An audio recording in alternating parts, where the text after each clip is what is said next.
Welcome back to the Burquist Table. Today, I've got a very special guest, my husband, Dr. Richard Stowell. Rich is a PhD in communications, a first sergeant in the Army, and the director of communications at Alpine School District. But at home, he's just a guy wrangling kids, making us laugh. And what else do you do? That sounds like first sergeant duties at home. I make our Sunday meals at home. Yes, he does. Yes, he does. And I appreciate that. Today, we're talking about faith, family, interracial marriage, raising kids in the phone era, and what trust looks like, whether in the Army, in schools, or in marriage. Rich, welcome to my table for once. Well, thank you. Thank you for inviting me. Yeah. I'm glad you're here. What do you want to talk about? So let's talk about a few things. The first question that I have for you is, what moment locked you into communications as your calling? What moment? I always saw myself as being a teacher. I mean, you know that when we met in school, I was preparing to become a teacher in California. And that was fun. Like teaching and coaching, that was a lot of fun. And then also, as you know, after a year or so, it was about 2 years of teaching, I felt this urge to join the military. I can't really explain where that came from, but I wasn't following like a particular goal there. I just wanted to do that. And when that recruiter was visiting us, I was like, well, what can I do in the military? I didn't really know much about what the options were. And I remember he showed me a list, just a piece of paper. Here's a list of all of the jobs you can do in the military. And the one of them that stood out as the most interesting was journalism.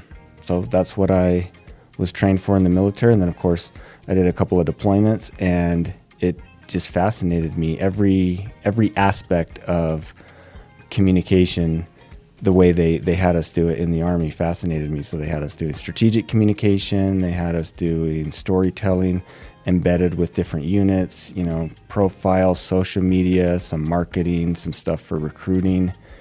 And it was just such a dynamic part of military life that it was just a lot of fun. It continues to be fun. I mean, I'm still doing it, still loving it after all these years. So I think probably if I could pin it down to a moment, it might be one of my first classes at DINFOS, the Defense Information School. That was the school that I went to after basic training. I remember that. A lot of fun, a lot of really smart people going through that school, a lot of smart people teaching.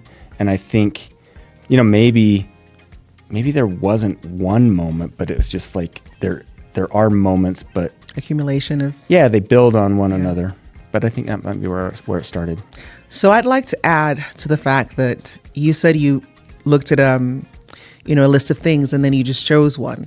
Now, that's really not how things work in the military. Where you have to take the ASVAB, and the ASVAB helps determine where you're going to be placed. Yeah. Tell us about the ASVAB, Dr. Rich Stowell. The ASVAB. Well, I was not a doctor when I took the ASVAB.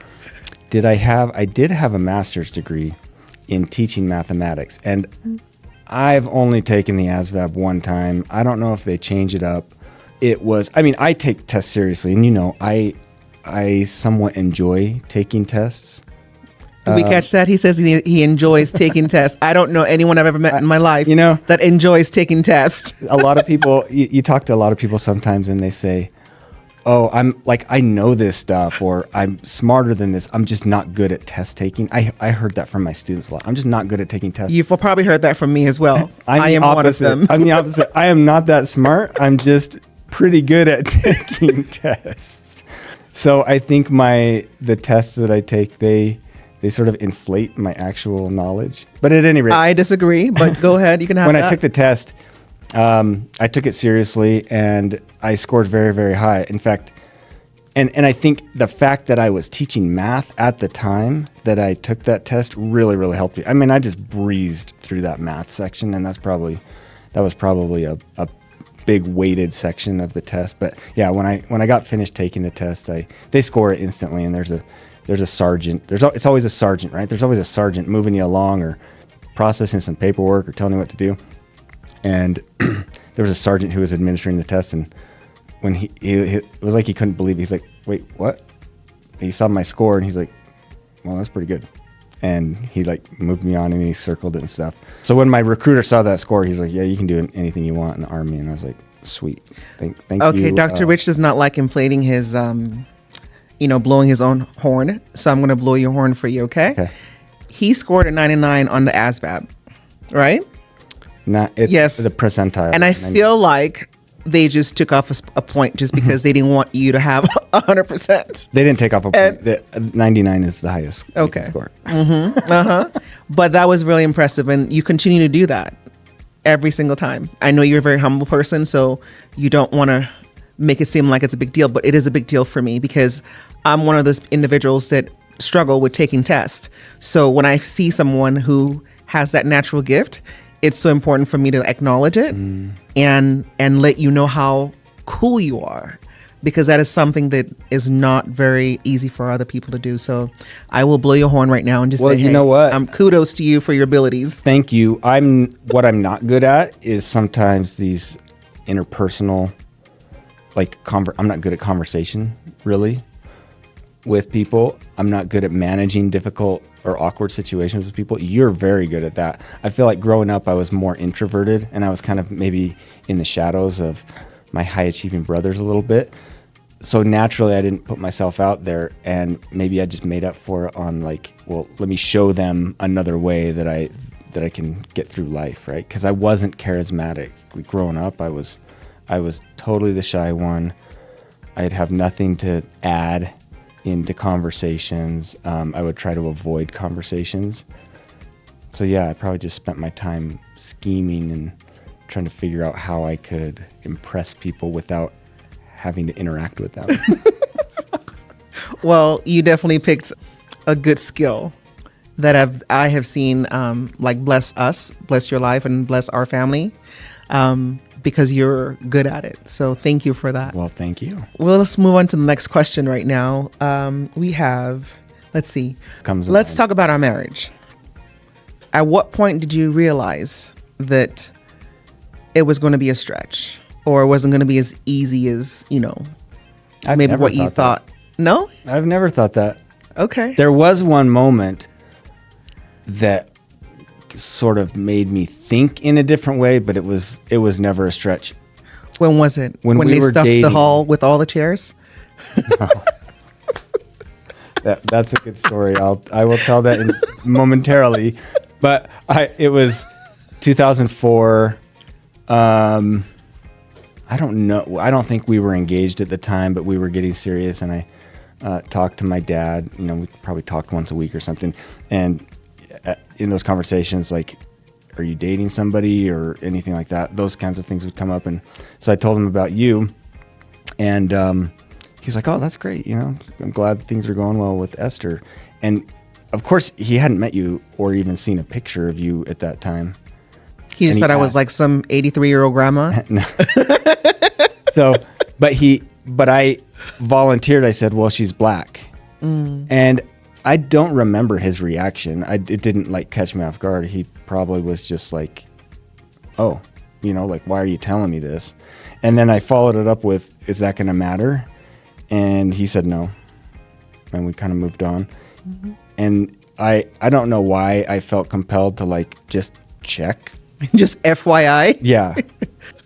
But yeah, I don't think the fact that we're from different racial backgrounds, I don't think that's ever been a source of stress for me. Now there's been those cultural things that are different, independent of race, right? The cultural thing, and you mentioned all the tables in the hall, or all the chairs. All the chairs. So when we were planning our wedding reception, yes, we had a church up in Oakland, and we tried to involve as many people as we could in the planning of this thing. So some people from my family, some folks from your family, took different parts of this reception planning, and we were checking in on them, and we turned up at the reception hall one evening. I think it was probably the night before. The night before, yes.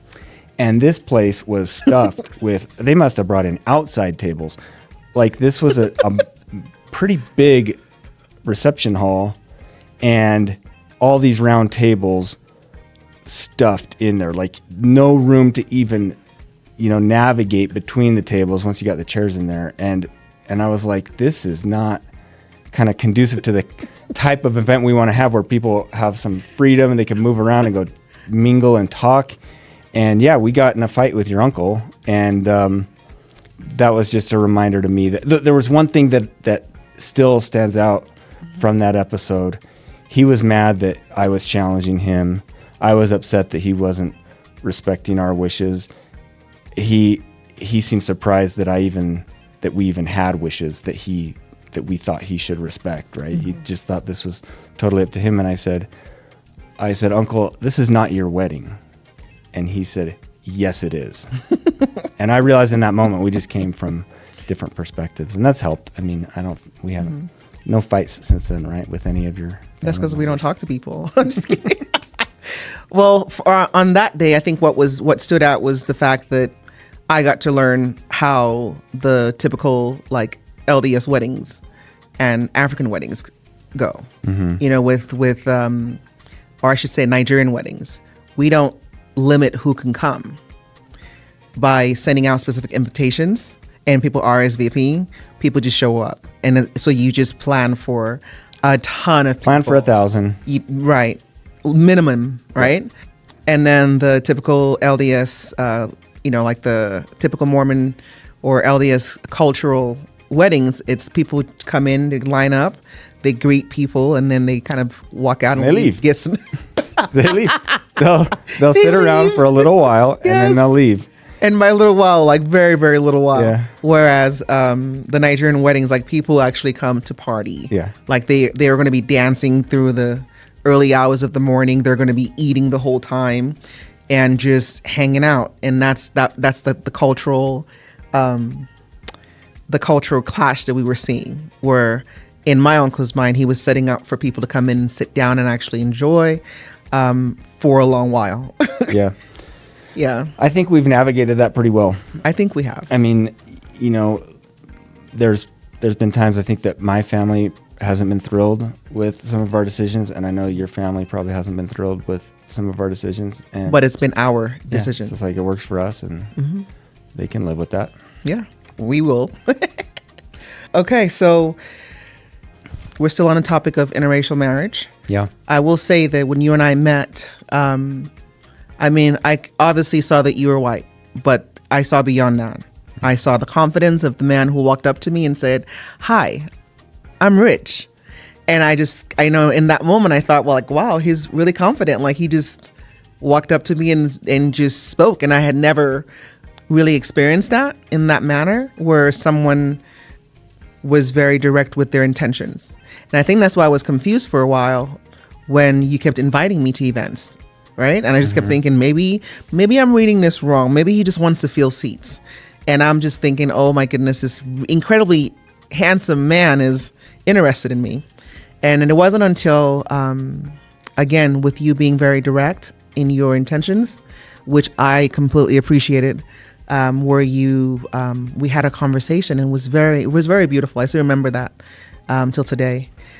But for a long while, I honestly did not really see us as being an interracial marriage, because your personality is just one that's just very open and free, and just like, I don't see you bothered by things that most people are bothered by. And your reaction always catches me off guard, because where I expect, right? Where I expect you to be mad, you're not mad. You're more reasonable. Where I expect you to be, you're just very different. And I think that's probably why that I never saw you as like rich, this white guy. You were just rich with this great personality, confident man. And it wasn't until I think you were arguing with a cousin online one time, and they pointed out that, hey, you should know better because you're in an interracial marriage. And I was like, he is? And yeah. It wasn't until that moment that it occurred to me that we were in an interracial marriage, even though I had seen that all the time, right? You see it in the movies, you see it in person, but I never once saw us as that. So that moment really caught me off guard too. So what has been your take in what everyone else sees in terms of like when they look at us as being in an interracial marriage? How do you see our relationship and our marriage? Well, I don't know. How about that? I don't know. But there's been some episodes where they got me thinking about that a little bit more. Do you remember when we were in New York on the Staten Island ferry coming back? Yes. And this African-American man started hitting on you, and I wasn't sitting right next to you. Yes. So it looked like you were it looked like you were all by yourself. And this guy starts hitting on you, and I'm like, I didn't feel insecure. I didn't, I mean, like, this guy he couldn't compete with me. There you go. So I just kind of watched. I love. I was like, how's Esther going to handle this? And that was pretty funny. And he, if I remember right, he finally got to the point where it was obvious that he was hitting on you. I don't know if he asked for your number or if he asked if you were single or had a boyfriend or something. And then you pointed over to me a few seats over, and you said, "Yeah, I'm here with my husband." And he looks at me in like utter shock. But then he was like, he might have given me a fist bump or a high five, and he's like, "Good job." And I was like, "I know." That's mostly how I feel. Like, if we ever get looks, or if there's a sense that people think we're odd, and that doesn't happen often. I think it's going away. I don't think it probably happens, but we just don't. It's not part of our life, so we don't really see it. And I think sometimes if you're looking for something, you will find it. Yeah. But I think you and I have always had this like personality where it's just you and me. Mm-hmm. We're not really concerned with what the world is doing. It's just what is best for us and our family. Yeah. And the people that love us. Yeah. And I look at it as opportunities. I don't, like, if we ever surprise somebody, right? We come in as a couple and it's a surprise that we're interracial. I look at it, or I have looked at it in the past, as an opportunity to show them like what a healthy marriage could look like. And so then hopefully they quickly see beyond the race and they just see a relationship there. Good job. Good answer. So tell me about your dissertation. Your dissertation was on the warrior ethos. And I remember that because I had to do a lot of editing. You did? So much so. You had to do a lot of prodding. Mm-hmm. So much so that I am now unable to read a text, read an email without finding errors. So thank you very much. But on that same note, how do you think the warrior ethos applies to schools, raising children, and relationships? To me, the warrior ethos has become... Let's put a pin in that. Yeah. Explain to us what the warrior ethos is. Yeah, okay, so it's a credo of U.S. Army soldiers. When I went through basic training, everything was geared around trying to teach Army values. And one of the ways that they instill those values in new soldiers is they have us memorize and reflect on the soldier's creed. Part of the soldier's creed are these 4 statements that comprise the warrior ethos. I will always place submission first. I will never accept defeat. I will never quit. I will never leave a fallen comrade. Those statements help people navigate tough times. And in the Army, there's bound to be challenges. So those statements help soldiers make sense of what's going on around them and help them take action to do the right thing. Well, most of us aren't in combat, right? But we have these daily challenges. And so over the years, I've thought it was interesting. If you live something like an ethos, like the warrior ethos, you're going to have this almost like this reservoir or this ready reaction for almost any challenge, right? Mission first. That's a pretty simple thing. I've got something to do. I'm going to get it done. And then I can complain, or then I can rest, or then I can move on, right? Mission first. Whatever the mission is for you in a given moment. Everybody has a mission. I think part of one of the things I've taught some of the young people I've worked with is, if you don't know what your mission is, then that's your mission. You got to figure that out. That's step one, right? Don't quit. Don't accept defeat. Don't accept defeat. Don't leave people behind. Bring people along with you. So I wanted to study that. It was kind of fascinating to me because of how organizationally the Army decided on the warrior ethos. Came at a particular time in our country's history and in, you know, the culture that I think was a good fit. But it was just, I wanted to learn more about how that came about. So that's what I studied for my dissertation. And it's communication, because organizations all over the world, big and small, most of them have some sort of a mission statement. Mm-hmm. And those mission statements are designed to help members of the organization get through challenges, right? Mm-hmm. And I feel like in this case, the Army set the gold standard. Okay. And in that same tone, how do you feel that applies to your job in communications in schools? Again, mission first. That's the first part of the warrior ethos. A true warrior is going to, and let's just back up a little bit. There's, you know, in some of the literature, there's a distinction drawn between warriors and soldiers, right? Soldiers serve the state. Mm-hmm. Soldiers are professional. Soldiers are paid. Soldiers learn procedures, and that's all good. There's a time and a place for that. But the reason the Army at the time wanted to instill an ethos around the warrior is because warriors are driven by something more than or deeper than the state, right? They're motivated by a set of values that transcend any government, any political allegiance. So it's kind of a value-driven proposition with the warrior. And warriors, I mean, we think of warriors, and more often than not in our culture, warriors are venerated, right? I still think back to the musical The Greatest Showman. Yes. And you know the story that these outcasts are brought together by this fellow who's trying to set up his circus, and he gives voice to these people who are sort of downtrodden or shunned. Mm-hmm. And there's this great song, I think, and it's This Is Me, and it's kind of like a protest song. These outcasts, they sing this beautiful song about how they're not going to hide anymore. And one of the lines in that is, we're warriors. That's what we've become. Warriors. Yeah.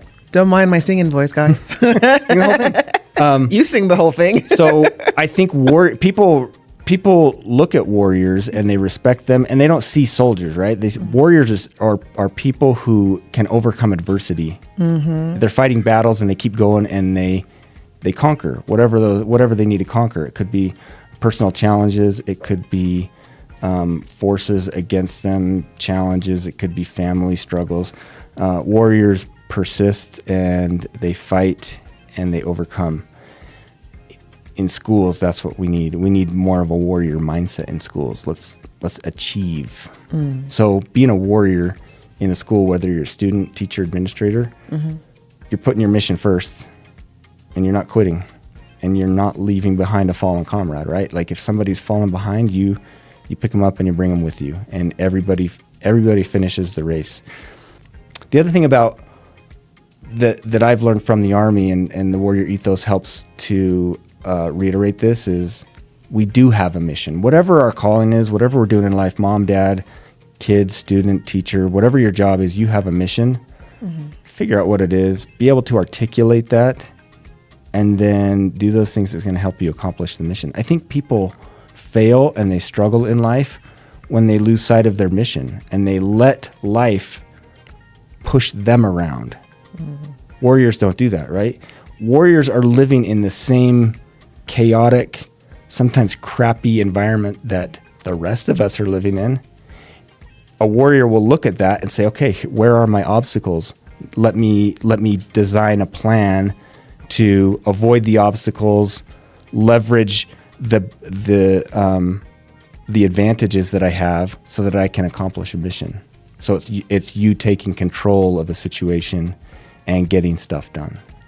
As you say all of this, it makes me think of our family and how we operate. And I see a lot of the things that you're saying apply to everything that we do. Like, for instance, you, in just us communicating. I know that the way that I communicate with you has changed over time. And I remember from the beginning, like, communication has always been a very, one of your strongest suits.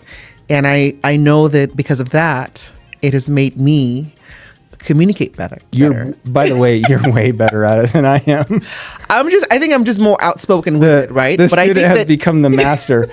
Like, you're way better. And whenever we have like problems, I'm like, let Esther handle that, because I cannot get it together. I would absolutely say that you have helped me argue so much more efficiently and better, to the point that you and I don't even argue anymore, because I came into our relationship in a way that, like, I was shut down, right? I didn't want to discuss it, and you're like, no, we're going to talk about this.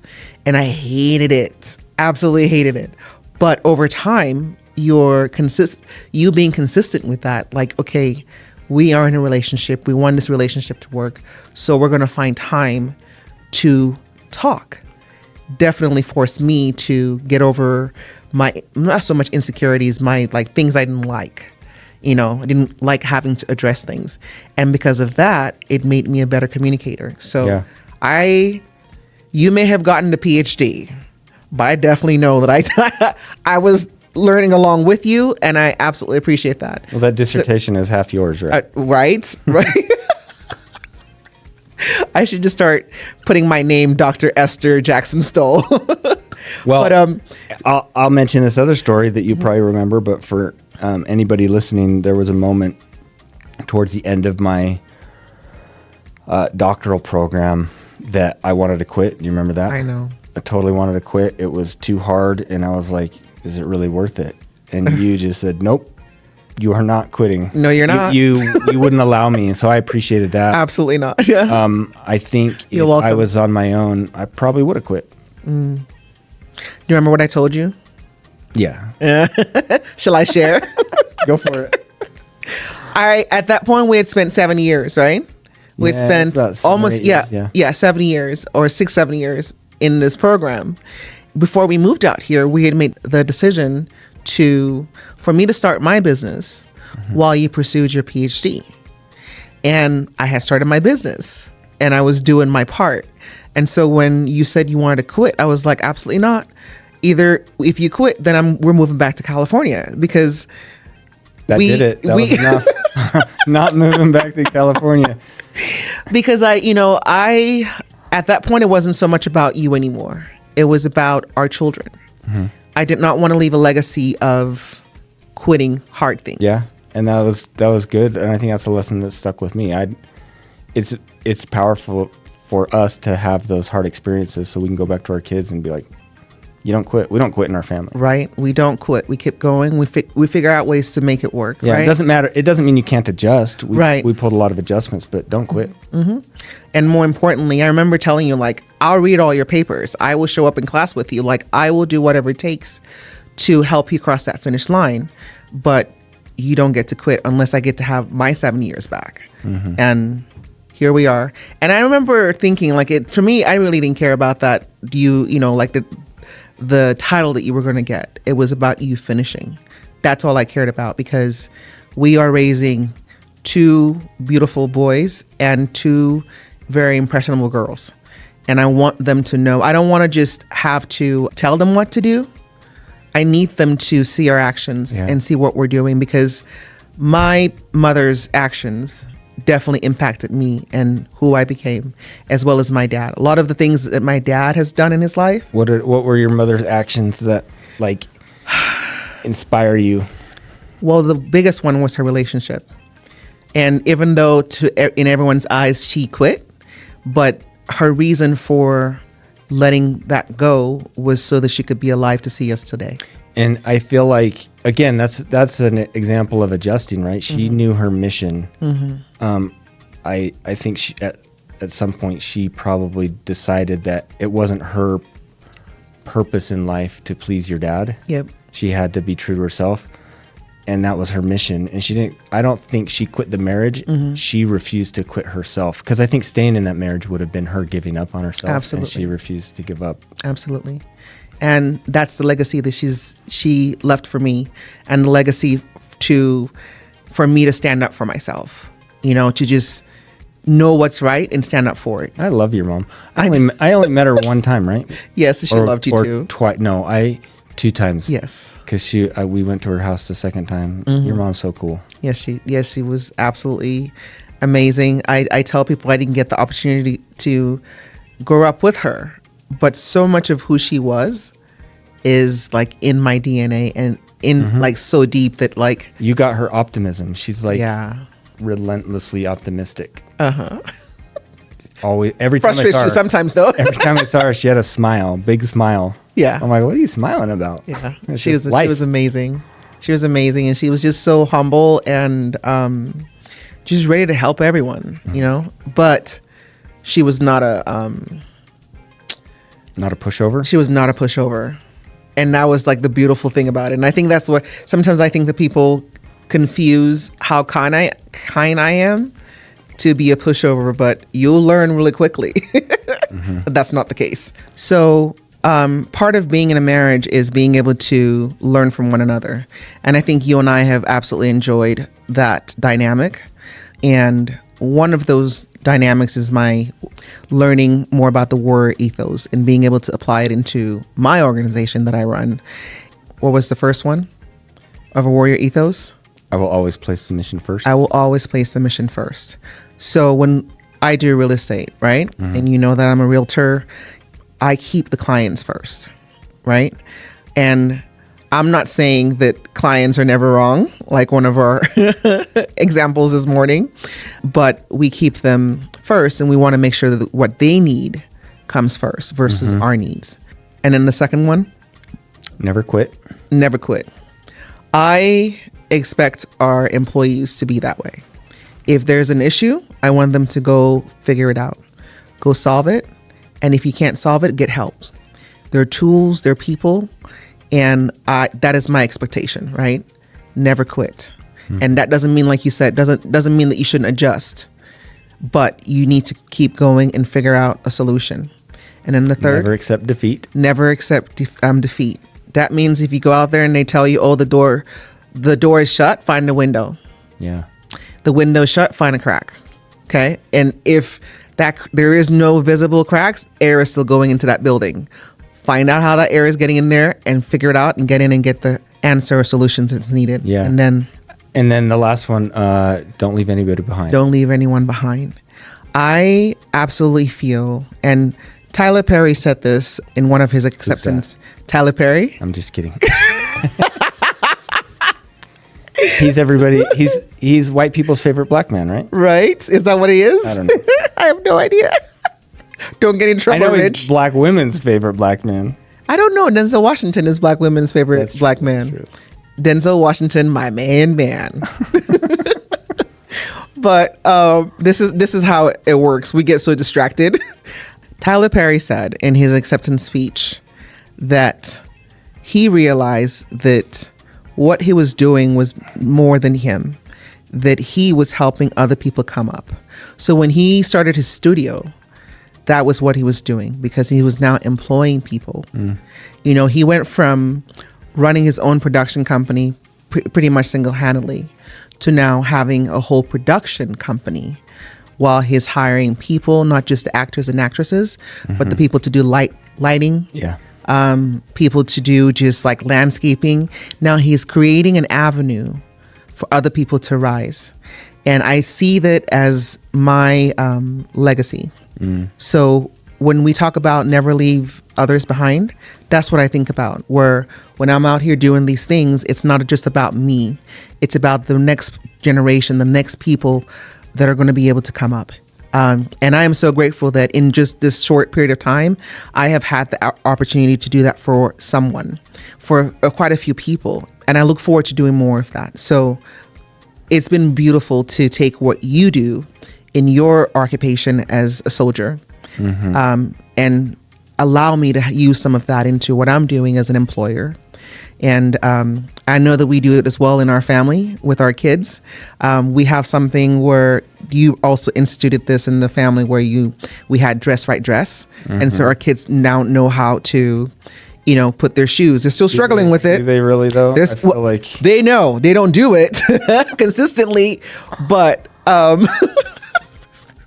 but they do know how. Yeah. And those are things that have been very, very instrumental in all that we do. So I'm glad that you've had that training outside of just being a dad and a husband in so many different areas of your life that has allowed me to apply to my business and allowed us to apply to our family and for us to continue to grow. So I appreciate that.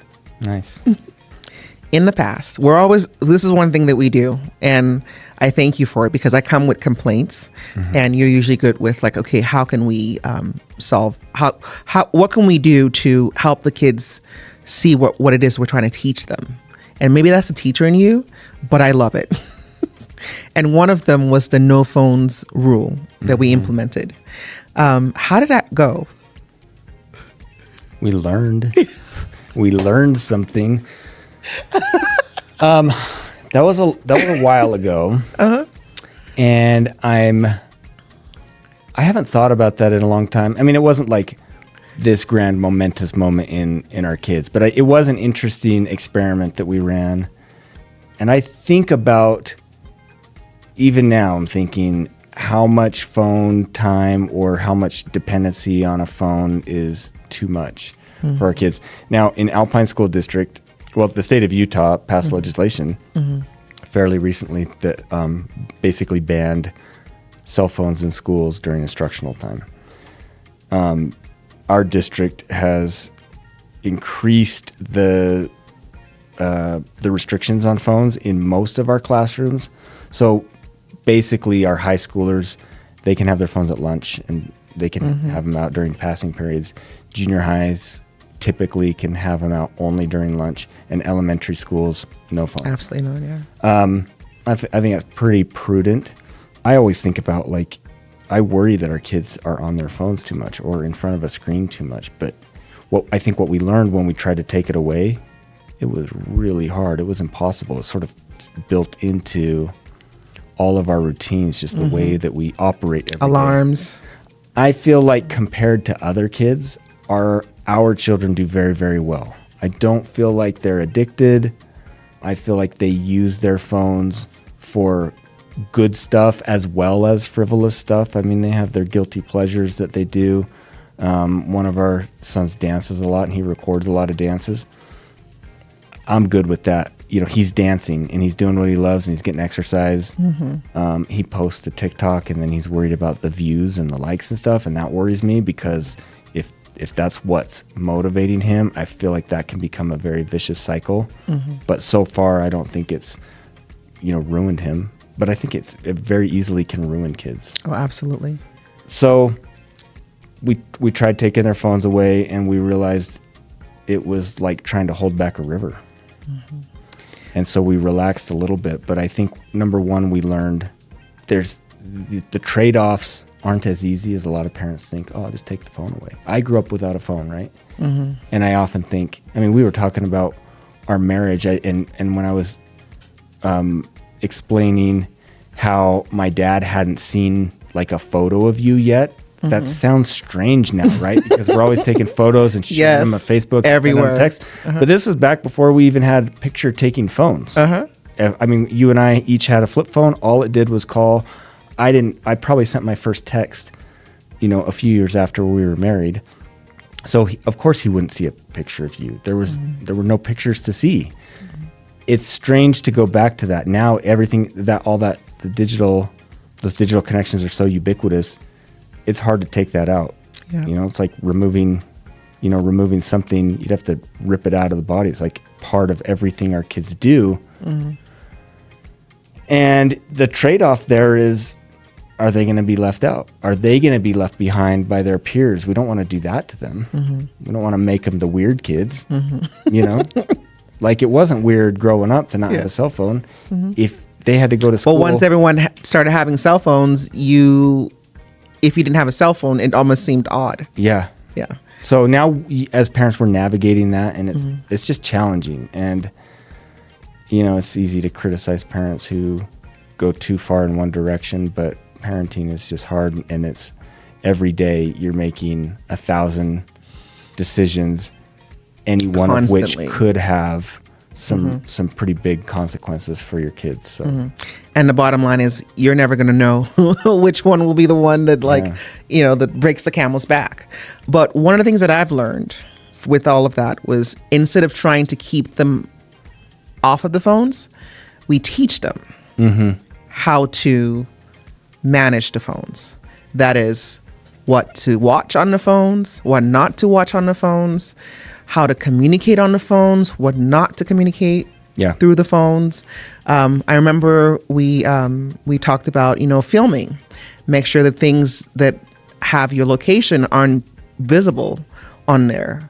Don't give people your addresses. I think we saw a video where some kid talking to some grown man on the one of the things he was playing gave him the address, and the guy showed up at his house wanting to date his mom. So wow, we can't have that. No, I'll tell them who I'm married to. But those are the things I think the world is changing, and we cannot stop that growth. Yeah. And instead of trying to stop it, I think what we need to focus on is how to help them navigate it in a way that it won't, ruin them. I know that you mentioned our oldest son with his videos and his likes. And I talked to him about that. And I asked him, well, it feels good, right, to have those likes. But if you didn't have those likes, would you still survive? And he's like, yeah. And so it's about having those conversations instead of just seeing it and not having conversations with the kids. At least having those conversations allow them to know that you're aware. Yeah. And now you're aware that they're aware. Yep.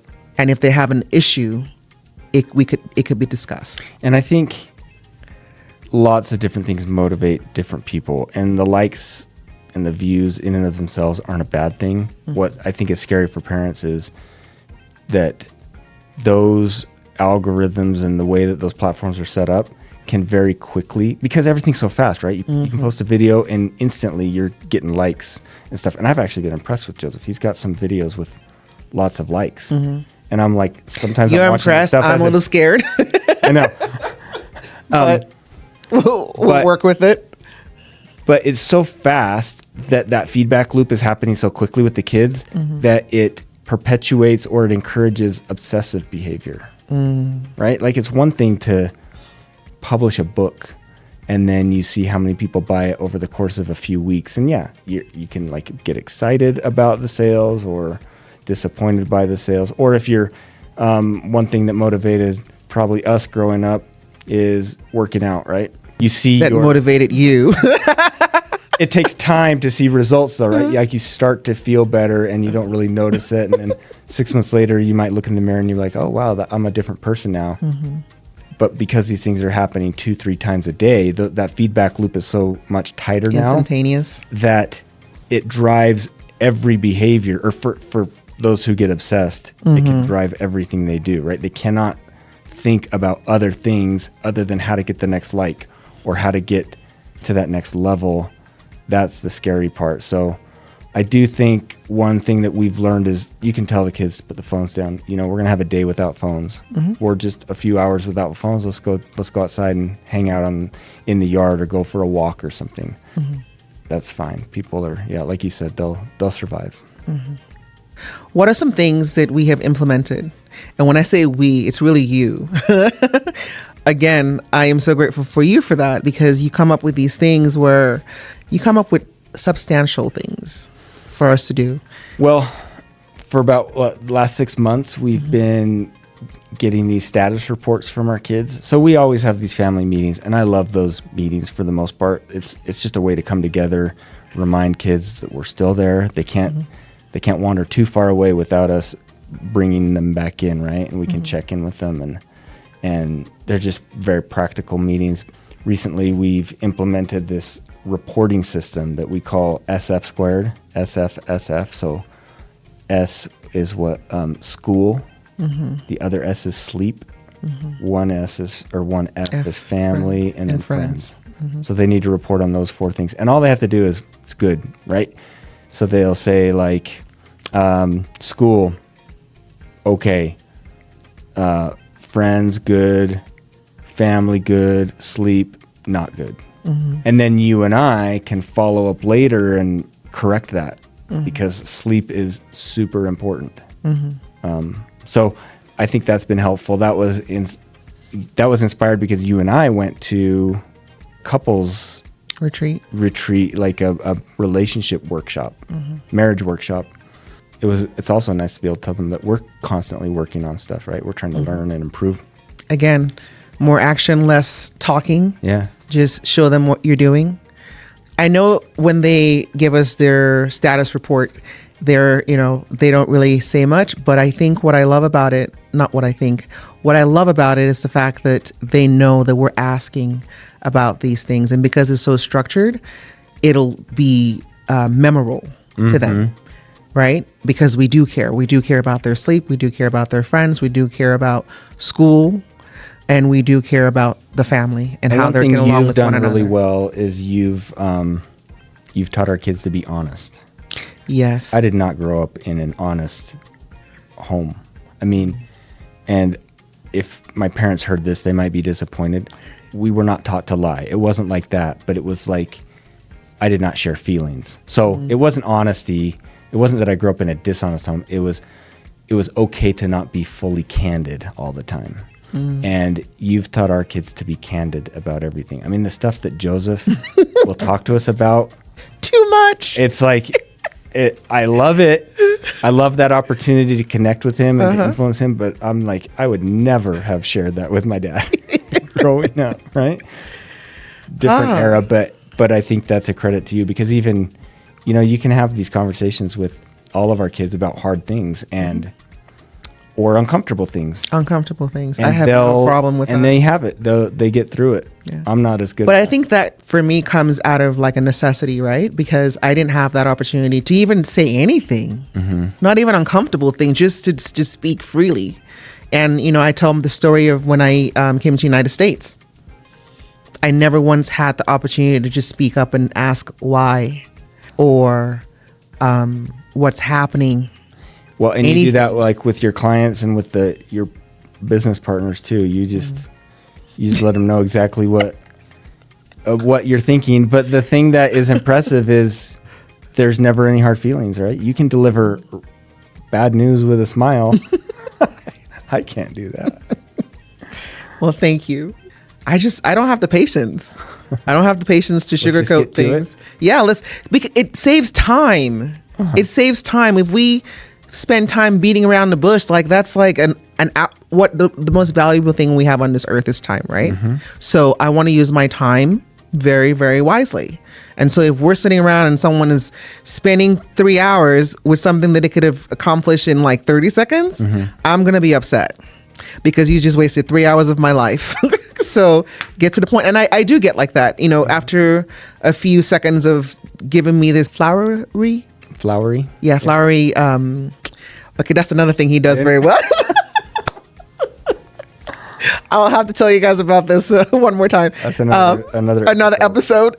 You spend so much time just like painting this big old masterpiece when this, right in the corner here is like what we should have all focused on. Yeah. So it's something that annoys me, and so I don't like wasting other people's time. So get to the point. Yeah. So let's talk briefly about how being married to you has definitely shaped my life as an entrepreneur, as a mother, and especially as a wife. Now, growing up as a Nigerian, there's certain things that's expected from a wife culturally. And those things I don't do in our relationship. And it's really hard sometimes for me because we were talking about this morning. I walked into our kitchen and you were there making omelets for the whole family. And I told you, you know what? I feel really bad watching you in that kitchen making that omelet. She let me make the omelet. She didn't feel that bad. She ate it. Absolutely.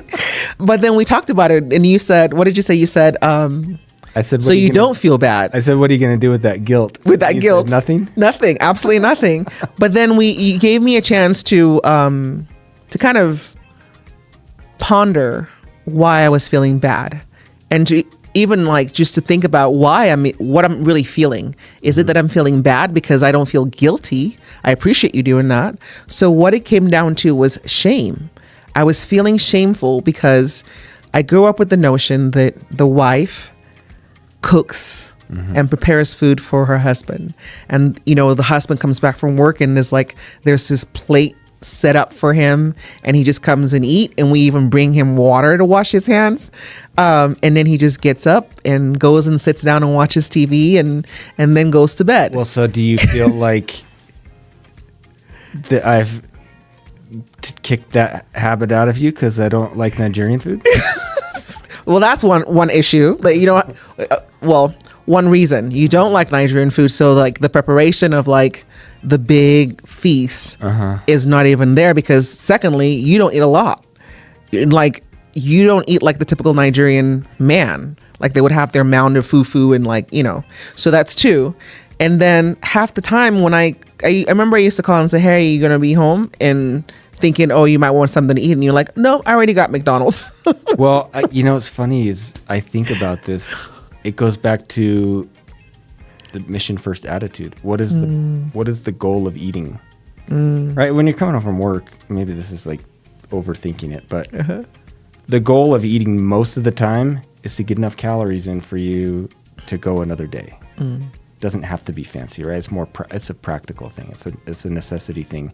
And Come closer to the mic. So we're not like, there's no reason to overeat. Now, sometimes the point of eating is family, right? Getting together, having a conversation at the dinner table, or celebrating. In those cases, yeah, I can keep up with people. This is what I'm talking about. Eating, how I want to eat to be healthy. So let's like, I've recognized that I'm older and my body can't handle the same amount of calories and the same diet that our teenage boys can.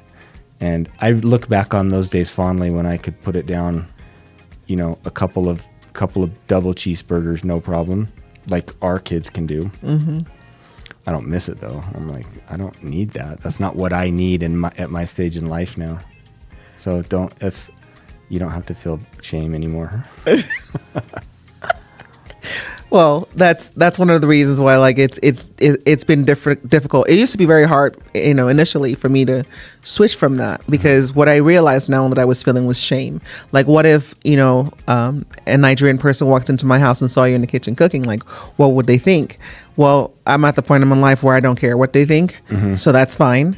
But there's still part of me that just still thinks about like, oh, I'm not taking care of you well the way that I'm supposed to. But then I also realize that I don't give you headaches like most people do. Another thing that's a little different is when I'm doing my hair. You come in and you're like, you're still doing your hair? I'm like, yes, it's been 16 hours, I know. But it's the cultural thing, right? It's just very different, but it doesn't stop me from doing my hair. Or another thing that you definitely do is you're very, very involved with the children. That is something that's different from how I grew up. Like, the children were just there to entertain dad when he came home from work for like a little bit of time, and then they would go to bed. But you are very involved with the kids, and it's beautiful to me. Like, sometimes I'm just in such awe of you. I feel like I'm not as involved as I should be. You have no idea. Maybe you have a different standard, but for me, I know that they can come to you for anything. That's number one. Like you said, there's some times that Joseph tells you things and you're like, I wish I didn't hear that, but it's okay. I'm just gonna, take it in. And that's a very huge thing for the child to be able to come to you and just say, hey, I'm having this problem with this girl, or what do you think? Like, those are beautiful conversations that I see them having. And then Gabriel, like you running with him, that's also something that's beautiful. And I feel like every child in our household has this connection with you, like a very, very deep connection, right? Even though they still call me for everything, mom. But I think that's just a very natural thing that happens in all families. I recently saw this video of this of these dads pretending to be their daughters. And, and one of them says, Dad, where's mom? Where's mom? And then the dad said something, and the daughter says, I don't need you. I need mom. Like, you can't answer my question. I need mom. And I think part of it is just moms, we know where everything is at because we know someone is going to ask us for it. So we go around the house like looking, scanning, like, okay, I need to mentally know that sock is over there because so-and-so is going to ask me in a few hours. And it always happens anyway. So going back to just the things that you do versus culturally that you do that I didn't grow up with, the way that you are with me is also beautiful to me because I feel like you allow me to be myself, and you give me the space to be me, like wholeheartedly.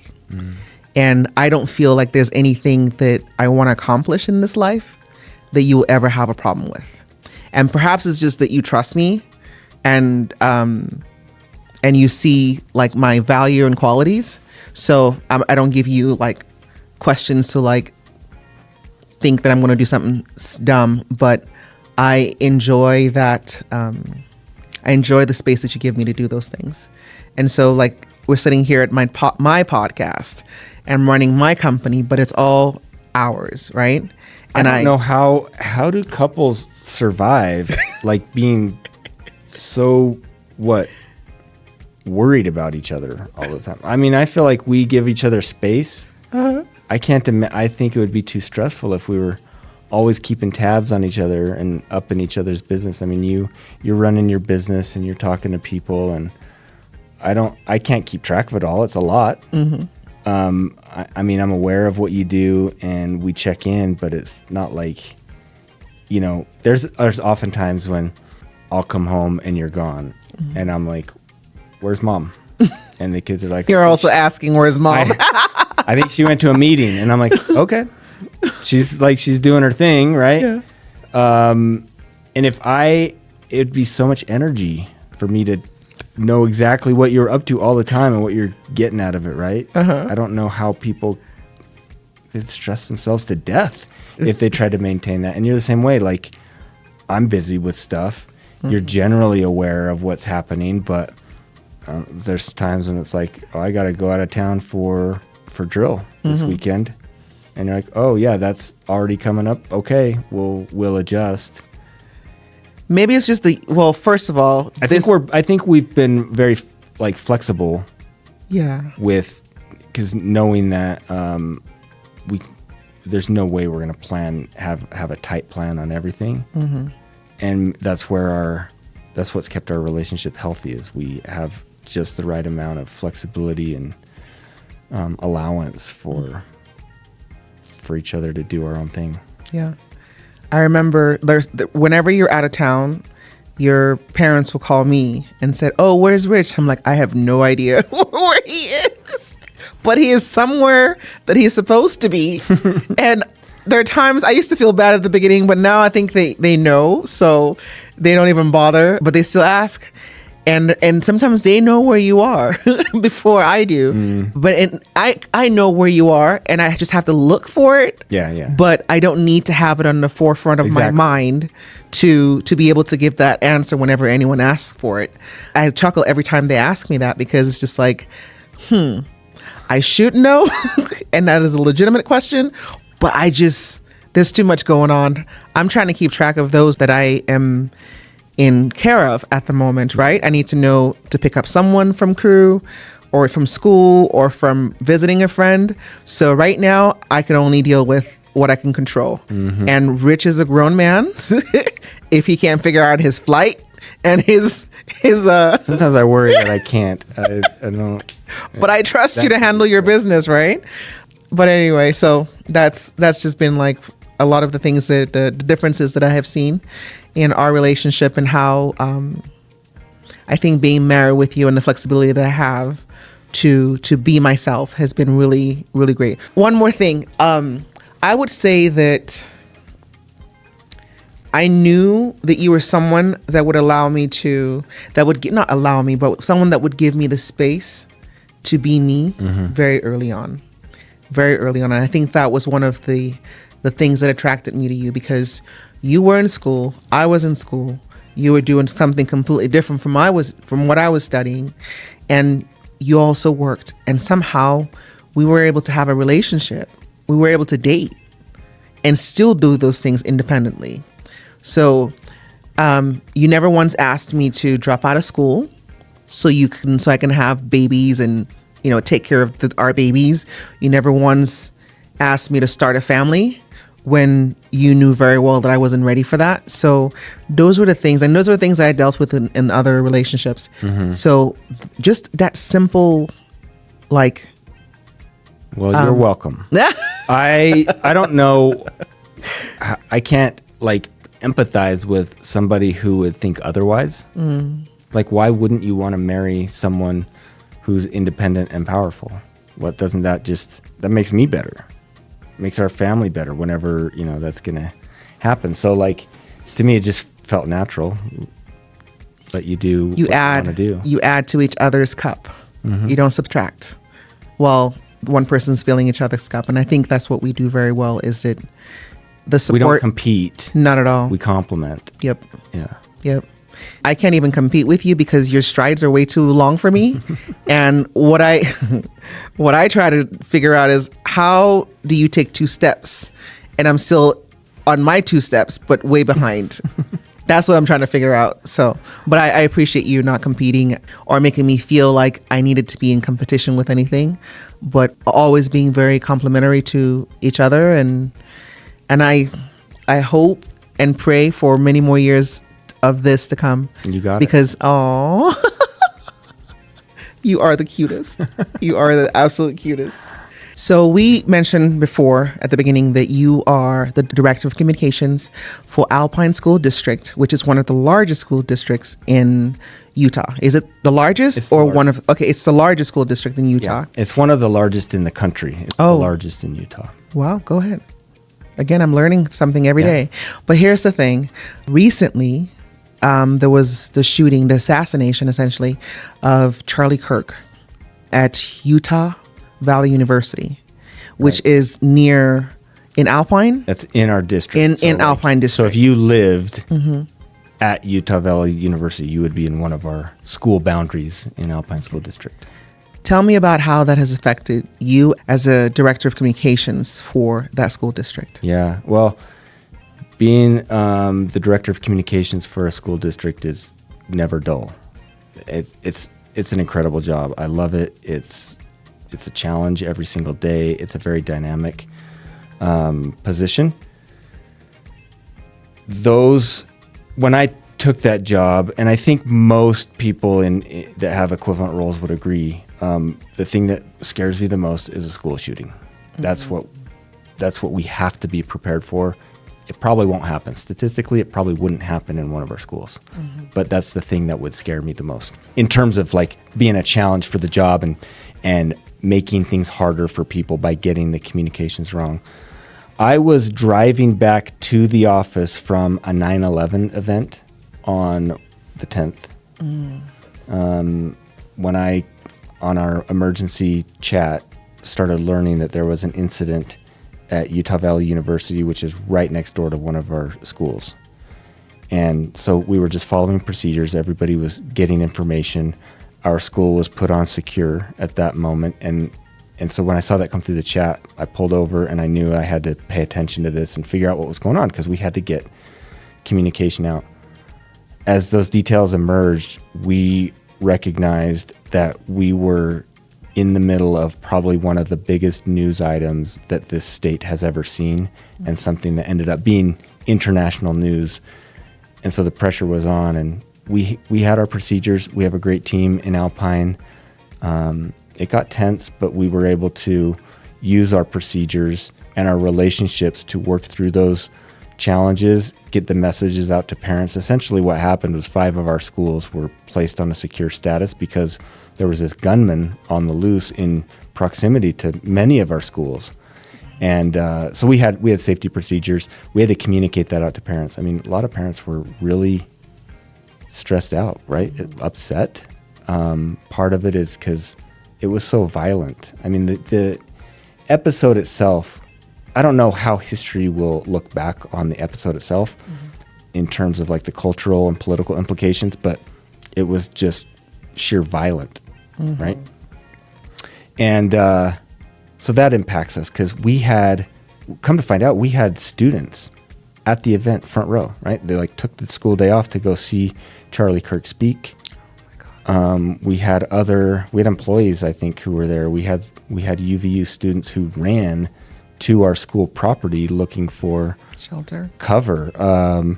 So it impacted us in a variety of ways, and we, as a district communications team, we drew on our experiences and our procedures, and we got out the messages. We were able to, I think, for the most part, calm families. We were able to help schools navigate the crisis by getting out information quickly to the community and to families so they didn't have to worry about that. I mean, when a school goes on secure or on a lockdown or something like that, what's the first thing a parent wants to do? A parent wants to go to the school and pick up their kid, right? Can't happen. We can't have parents come to school. Like, that school is locked. Nobody's getting in, nobody's going out. Till we learn from the law enforcement agencies that it is safe to go outside. And we didn't know that for a few hours. So we had to assure parents that their students were safe, that we were taking accountability of them, that we were cooperating and collaborating with law enforcement. I mean, our parents deserve to know that the situation was handled. So that was first and foremost. And then, you know, afterwards we had to explain what we did and what we knew, and thankfully, you know, they caught the perpetrator, and he wasn't anywhere near any of our schools. But in the moment when you don't know that stuff, the crisis is part, physical threat, because there is a shooter on the loose, and also part psychological threat, because people just don't know what to do next, don't know what to happen, and it's our job to provide them with information that they can feel assured, and to do it in a way that instills confidence in the folks that have been appointed to handle those situations. Thank you. I know you had a conversation with our children, because Charlie Kirk, they were aware of who he was. And how did that conversation go? I don't know. I haven't followed up with them. How do you think it went? I remember what I said. Yeah. But did you have any follow-ups with them? So Gabriel, our youngest son, informed us of how he heard about it and how information was just moving really quickly. Like social media? Social media. Then Joseph was, I think I shared it with him because I knew he's been really, really interested in politics and the way that, you know, the U.S. is run and things like that. So I told him, and I don't think that he connected who it was. But then when his brother informed him, he was like, "Oh, Mom, you didn't tell me it was him." And that kind of caught me off guard because his reaction was a bit more like, "Oh, I didn't know it was him," as in like, this is someone that I actually like and listen to. So that was very interesting to me, and made me realize just the impact of who Charlie Kirk was for that age range. Which our children are like 14 and 16. It makes me realize how old we are. But Yeah. you know, thinking back on when we met, we were also involved in campus politics. We were. No, you were. You were. And then you kind of wrote me in. There's a story or two there for you, but just how removed we are from that. You know, how excited young people can get around political issues, how motivated they can get to you know, organize and form up on whatever issue, right? They can be so passionate, and they can develop these connections with people who speak to them.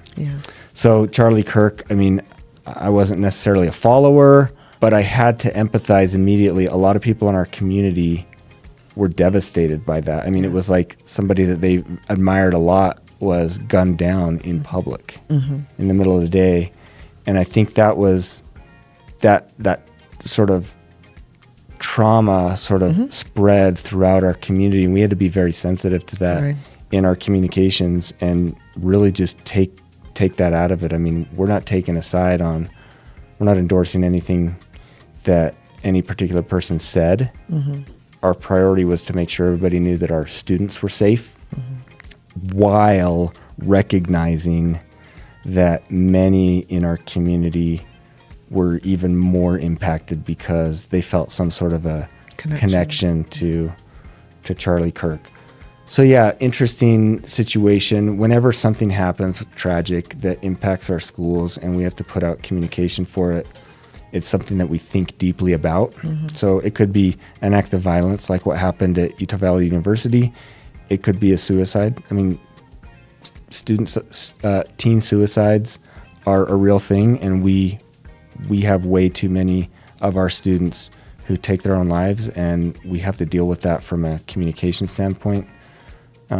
Things of that nature get me to think about our children, and when I come home, I just make sure to hug our kids, tell them we love them. And I think after that day that we had learned that Charlie Kirk had died, I hugged the kids, and I remember telling Joseph and Gabriel, you don't have to hate anybody that you disagree with. You can let them disagree with you, and you can still be kind to them and love them, and just don't let it consume your life, you know? Yep. And I hope they remember that. Thank you. Thank you for joining me at the Broker's Table. If today's conversation inspired you, please subscribe, share, and leave a review. I'm Esther Jackson Stowell. Until next time, keep brokering faith, family, and freedom.